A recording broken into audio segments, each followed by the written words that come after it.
राजस्थान के रेतीले थार में दफन है एक ऐसी अमर प्रेम की गाथा जो आपके रोंगटे खड़े कर देगी। ये दो दिलों के मिलन की वो सच्ची कहानी है जो धड़कनों को चीर कर आत्मा तक उतर जाती है। ये अमर प्रेम गाथा है ढोला और मारू की। देखे बिना आप खुद को रोक नहीं पाएंगे, क्योंकि यह केवल एक कहानी नहीं बल्कि राजस्थान के इतिहास में दो दिलों के बीच घटी वो सत्य घटना है जो आपके हृदय को छू जाएगी। कहानी की शुरुआत होती है बीकानेर में स्थित पूंगल से। पूंगल के ऊपर उन दिनों राजा पिंगल का शासन था। राजा पिंगल अपनी पत्नी रानी उमादे के साथ सुखपूर्वक अपना दाम्पत्य जीवन व्यतीत कर रहे थे। कुछ समय बीतने के बाद रानी उमादे ने एक अति सुंदर पुत्री को जन्म दिया जिसकी आभा बिजली के समान थी। उस सुंदर कन्या का नाम मारवण रखा गया। मारवण को प्यार से मारू भी कहते थे। समय अपनी गति के साथ बीतने लगा। एक समय ऐसा आया जब पूंगल में एक भयंकर अकाल पड़ा। हर तरफ के नदी नाले सूख गए। वर्षा हुए साल गुजर गए, जिसके कारण राजा पूंगल को छोड़कर सपरिवार पुष्कर चले गए और वहीं रहने लगे। अब समय में थोड़ा पीछे जाते हुए चलते हैं नरवरगढ़ की ओर। नरवरगढ़ के ऊपर उन दिनों राजा नल का राज था। विवाह के काफी समय बाद भी जब राजा नल को कोई संतान ना हुई तो उन्होंने ईश्वर से मन्नत मांगी कि संतान प्राप्ति के बाद वे तीर्थ स्थल पुष्कर जाएंगे और वहां खूब दान दक्षिणा करेंगे। हरी इच्छा बड़ी ही प्रबल होती है। कुछ समय बाद ही राजा नल को पुत्र रत्न की प्राप्ति हुई, जिसका नाम सालहकुंवर रखा गया। प्यार से राजा नल और रानी दमयंती उसे ढोला कहकर पुकारते थे। पूरे राज्य में खुशियां मनाई गईं।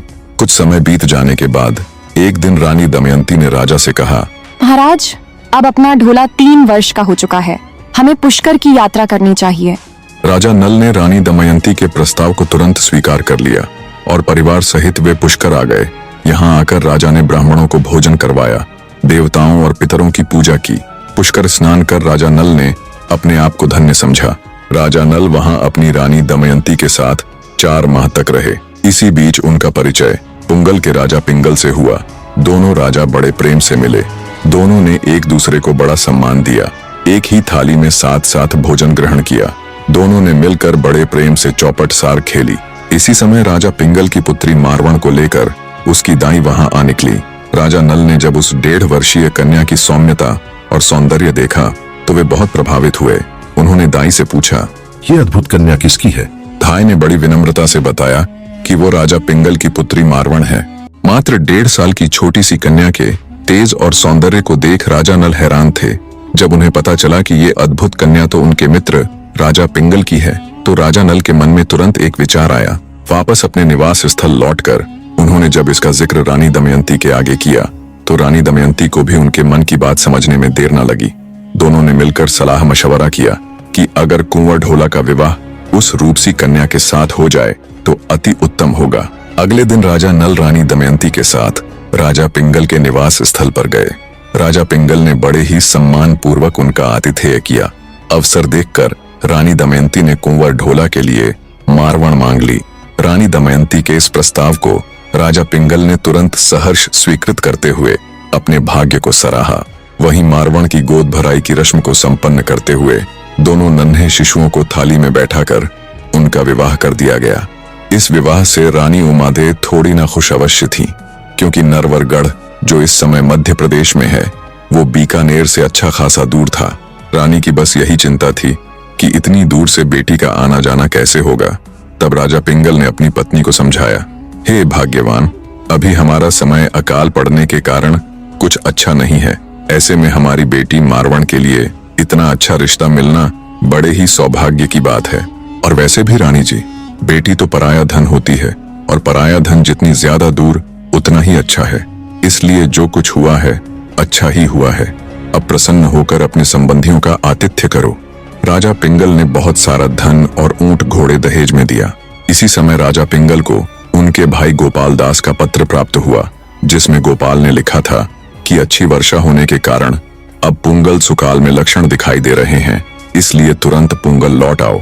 ये शुभ समाचार मिलने पर राजा पिंगल का मन हर्षित हो गया। उन्होंने खुशी खुशी अपने समधियों राजा नल और रानी दमयंती से विदाई ली और सपरिवार फिर से अपने प्रदेश लौट गए। राजा नल भी अपनी पुष्कर यात्रा को समाप्त करते हुए वापस नरवरगढ़ लौट आए। नगरी में लौटकर राजा नल ने जब ढोला के विवाह की बात सबको बताई तो पूरी नगरी में हर्षोल्लास छा गया। बहुत बड़े भोज का आयोजन किया गया। समय अपनी गति से बीतने लगा। ढोला अब 16 वर्ष का गबरू जवान हो चुका था। वो बड़ा ही सुंदर, वीर और सत्य की चाह रखने वाला नौजवान था। पर राजकुमार ढोला को अपना बचपन में हुआ विवाह बिल्कुल भी याद ना था और राजा नल ने भी सबको ये सख्त हिदायत दे रखी थी कि कोई भी ढोला के आगे ये जिक्र नहीं करेगा कि उसका विवाह बचपन में ही मारवण नाम की लड़की के साथ हो चुका है। बचपन में विवाह करने की बात राजा नल ने अपने पुत्र से छिपाई, क्योंकि राजा नल अपने पुत्र का एक और विवाह करना चाहते थे। राजा नल की नजर में इस समय आसपास मालवा ही एक ऐसा राज्य था जो पूरी तरह से धन धान्य और सैनिक शक्ति के लिहाज से भरा पूरा था।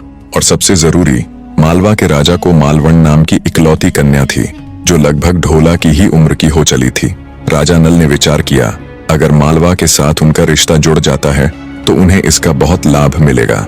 राजा नल को यह अच्छे से पता था, अगर ढोला को उसके प्रथम विवाह का पता चल गया तो वो दूसरा विवाह करने को कतई राजी नहीं होगा। इसलिए उसने ये बात अपने पुत्र से छिपाई और सोचा, इस समय राजा महाराजा कई रानियां रखते हैं। ऐसे में अगर उनके पुत्र ढोला के 2 विवाह हो गए तो कौन सी आफत आ जाएगी। बस इसी सोच के साथ राजा नल ने अपने खास सलाहकार को शादी प्रस्ताव के साथ मालवा भेज दिया।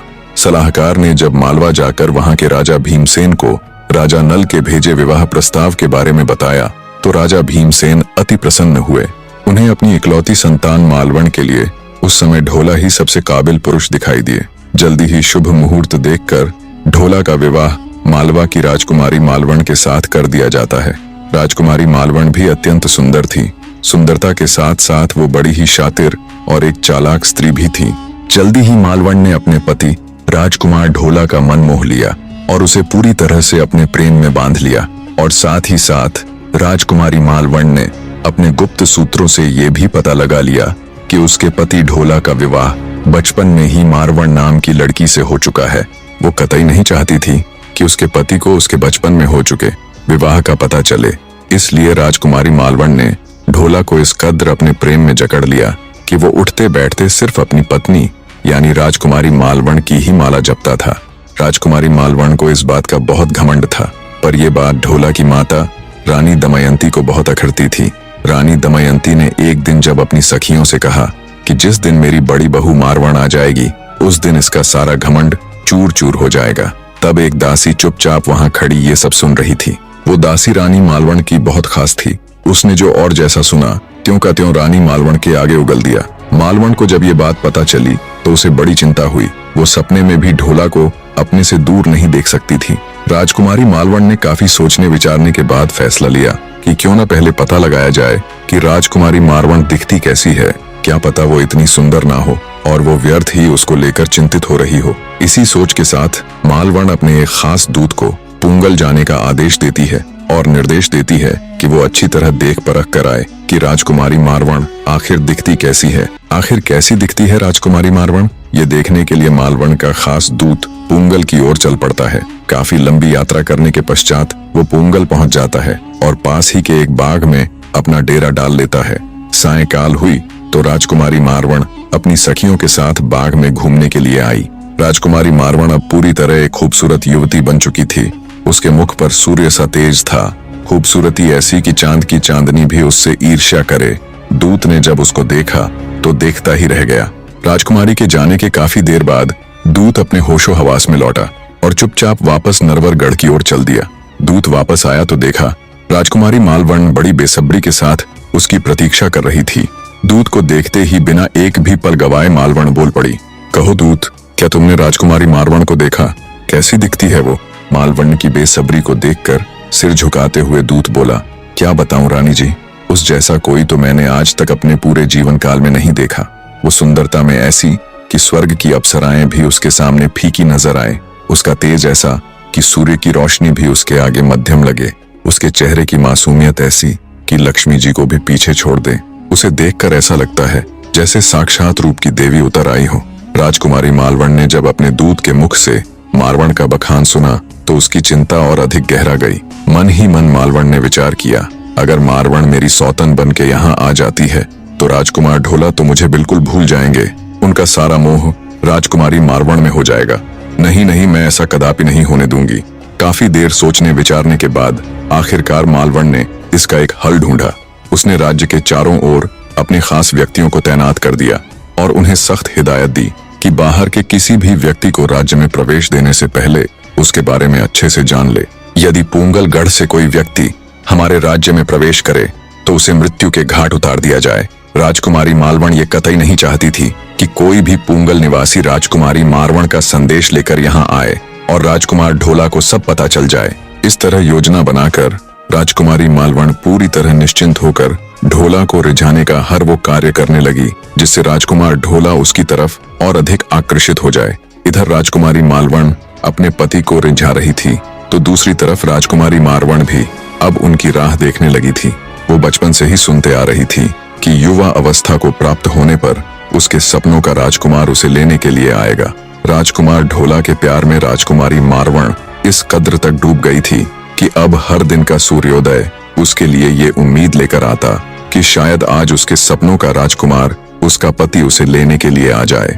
ऐसे ही सूर्यास्त होने तक हर रोज वो अपने पति ढोला की बाट देखती। राजकुमारी को पूरा यकीन था कि एक न एक दिन उसका पति उसे लेने जरूर आएगा। राजकुमारी मारू ने आज तक अपने पति की एक झलक तक नहीं देखी थी, पर फिर भी वो राजकुमार ढोला से अथाह प्रेम करती थी।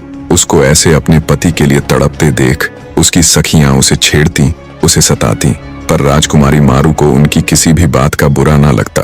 वो तो बस मन ही मन अपने आने वाले पति की छवियां बनाती रहती और छवियों को सोच सोच कर कभी शर्माती तो कभी खुश होती।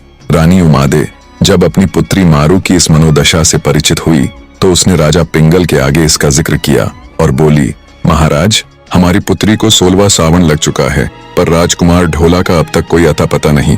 हे महाराज, कहीं ऐसा ना हो कि वो लोग हमारी मारू को भूल गए हों। क्या पता ढोला को कुछ याद ही ना हो, क्योंकि महाराज अब तक तो उन्हें कब का मुकलावे के लिए आ जाना चाहिए था। रानी उमादे की चिंता भरी बात सुनकर राजा पिंगल भी सोच में पड़ जाते हैं। अपनी पत्नी को सांत्वना देते हुए उन्होंने तुरंत राजा नल के नाम एक संदेशा लिखा जिसमें अपनी सब कुशल मंगल बताते हुए राजा से भी उनका हालचाल पूछा और लिखा कि राजकुमारी मारवण अब ब्याहने लायक हो चुकी है। अंततः आप मुकलावे के लिए राजकुमार ढोला को भेज दें, वो आए और मारवण को अपने साथ ले जाए। ये संदेश लिखकर उसे अपने एक दूत को देते हुए राजा पिंगल उसे तुरंत नरवरगढ़ जाने का हुक्म देते हैं। हुक्म मिलते ही दूत संदेश लेकर तेजी से नरवरगढ़ की ओर रवाना हो जाता है। लंबी यात्रा के बाद जब दूत नरवरगढ़ राज्य की सीमा में प्रवेश करने लगा तो राज्य के बाहर खड़े पहरेदारों ने उससे उसका नाम, पता और आने का कारण पूछा। ये पता चलने पर कि वो पूंगल से आया है, राजकुमारी मालवण के सैनिकों ने तुरंत उसे बंदी बना लिया और काल कोठड़ी में कैद कर दिया। ऐसे ही एक के बाद एक राजा पिंगल ने कई संदेशवाहकों को भेजा, पर सबका वही हश्र हुआ। कोई भी संदेशवाहक राजमहल तक नहीं पहुंच पाया। एक एक करके निकलते दिनों से राजकुमारी मारू के सब्र का बांध भी टूटा जा रहा था।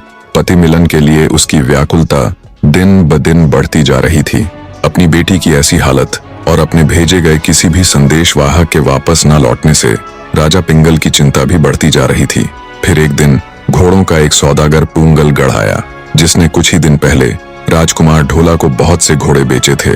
घूमता घूमता वो सौदागर पूंगल आ पहुंचा और वहीं एक बाग में उसने अपना डेरा डाल लिया। सोचा कुछ समय सुस्ताकर पूंगल के राजा के पास भी घोड़े बेचने के लिए जाऊंगा। देवयोग से तभी राजकुमारी मारवण भी अपनी सखियों के साथ उधर आ निकली। सौदागर ने भी जब राजकुमारी के सौंदर्य को देखा तो वो ठगा सा रह गया। इतनी सुंदर लड़की उसने आज से पहले कभी नहीं देखी थी। जब राजकुमारी मारवण अपनी सखियों के साथ टहलती हुई कुछ आगे निकल गई तो उसके सौंदर्य से अभिभूत सौदागर ने पीछे बची हुई उसकी सहेलियों से उसका नाम पता पूछा। तब राजकुमारी की सखियों ने बताया कि वो पूंगल के राजा की चहेती पुत्री राजकुमारी मारवण है, जिसका विवाह बचपन में ही नरवरगढ़ के राजकुमार ढोला के साथ हो चुका है, पर अभी तक उसका मुखलावा यानी गोना नहीं हुआ है। राजकुमारी मारवण की सखियों से उसका पूरा परिचय पाकर सौदागर अचंभित होता हुआ बोला, मैं अभी नरवरगढ़ से ही आया हूँ। राजकुमार ढोला ने मुझसे अनेकों घोड़े खरीदे हैं। सौदागर के मुख से नरवरगढ़ और राजकुमार ढोला का नाम सुन राजकुमारी की सखियों के चेहरे के भाव भी बदल जाते हैं। आगे सौदागर बोला, पर राजकुमार ढोला का विवाह तो मालवा की राजकुमारी मालवण के साथ हो चुका है और राजकुमार ढोला पूरी तरह से उसके प्रेम में बंधे हुए हैं। उन्हें तो ये भी पता नहीं कि उनकी शादी बचपन में ही मारवण नाम की लड़की के साथ हो चुकी है। सौदागर की बात सुन राजकुमारी की सखियां आश्चर्यचकित थीं, पर उनके असली हैरान होने की बारी तो अब थी जब सौदागर ने उन्हें बताया कि राजकुमारी मालवण ये अच्छे से जानती है कि ढोला की शादी बचपन में मारवण से हो चुकी है। इसीलिए उसने राज्य की सीमा पर अपने खास व्यक्तियों को तैनात किया हुआ है। शक्तिशाली पिता की इकलौती संतान होने के कारण धन या व्यक्तियों का उसे कोई अभाव नहीं है। उसके पिता द्वारा दिए गए वो सैनिक पुंगल से आने वाले संदेशवाहकों को या तो कैद कर लेते हैं या फिर मृत्यु के घाट उतार देते हैं। सौदागर की ये बात सुन राजकुमारी की सखियों को झटका सा लगा। जब सौदागर ये सब बता रहा था तब पास में राजा पिंगल का दूत भी खड़ा ये सब सुन रहा था। उसने तुरंत जाकर राजा को इस पूरी जानकारी से अवगत करवाया। राजा ने तुरंत हुक्म देकर उस सौदागर को अपने पास बुलवा लिया और उससे वही जानकारी पुनः मांगी। तब सौदागर राजा पिंगल के आगे सब कुछ दोहराता हुआ बोला, महाराज, जो आपने सुना वो सब एकदम सत्य है। हे महाराज, ढोला तो स्वयं कामदेव का अवतार है और आपकी पुत्री स्वयं पद्मिनी। विधाता ने इन दोनों को एक दूसरे के लिए ही बनाया है। जब ये सब राजकुमारी मारू को भी पता चला तो वो ढोला के लिए और अधिक व्याकुल हो उठी। उसके हृदय में ढोला के लिए विरह जाग उठा। उसका रोम रोम ढोला से मिलने को आतुर हो गया। वो सोती तो ढोला से मिलन के स्वप्न देखती, पर जब जागती तो हर बार उसके हाथ निराशा ही लगती। जो सखियां पहले उसकी हालत पर उसका मजाक उड़ाया करती थीं, उसे चिढ़ाया करती थीं, अब वे भी उसकी हालत देख चिंतित हो उठीं।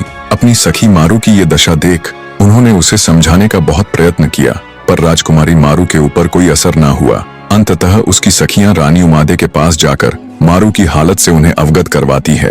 तब वो कुछ सोचती हुई राजा पिंगल के पास जाती है और राजा को उनकी बेटी की हालत बताती है। रानी उमादे की बात सुन द्रवित हृदय से राजा पिंगल बोला, हे रानी, मैं क्या करूं? मैंने पता नहीं कितने ही संदेशवाहक नरवर गढ़ भेजे, पर राजकुमार ढोला को यहाँ बुलाने का हर प्रयास विफल ही गया। मेरा भेजा कोई भी संदेश राजकुमार ढोला तक नहीं पहुंच सका। सौदागर ने बताया था कि राजकुमारी मालवण के तैनात किए गए सैनिक हमारे हर दूत को मार डालते हैं। हे प्रिय, अब तुम ही हमारी पुत्री को किसी तरह समझाने की कोशिश करो। राजा पिंगल की बात सुन रानी बोली, सुनो महाराज, मेरे मन में एक विचार आया है।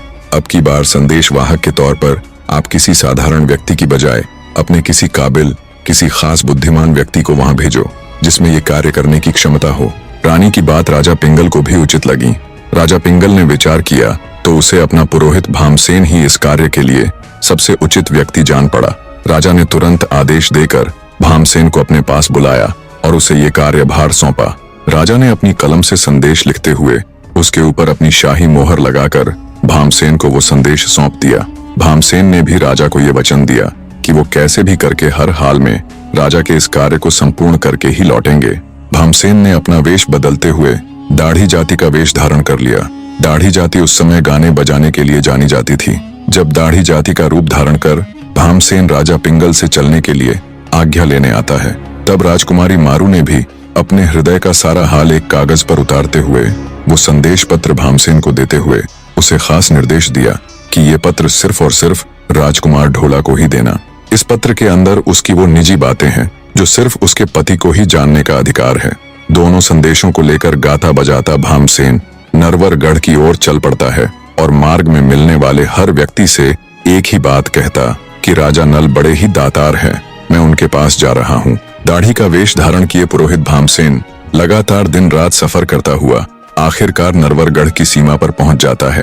रानी के पहरेदारों ने जब उसे देखा तो उससे उसका परिचय मांगा। तब दाढ़ी ने बड़ी चतुराई के साथ उन्हें बताया कि वो गाने बजाने वाला एक मामूली सा दाढ़ी है जो देश प्रदेश घूमते हुए गा बजाकर लोगों का दिल बहलाता है। पहरेदारों ने उसकी अच्छे से तलाशी ली कि कहीं इसके पास कोई पत्र या कोई संदेश तो नहीं, पर भामसेन ने बड़ी चतुराई से उन पत्रों को अपनी पगड़ी में छिपा लिया।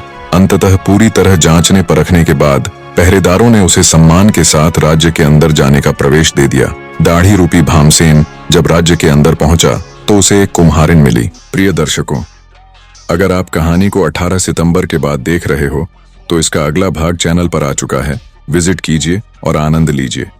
अगर आप उससे पहले देख रहे हैं तो 18 तारीख को इसका दूसरा यानी अंतिम अध्याय भी आप सबके सामने हाजिर करने की पूरी कोशिश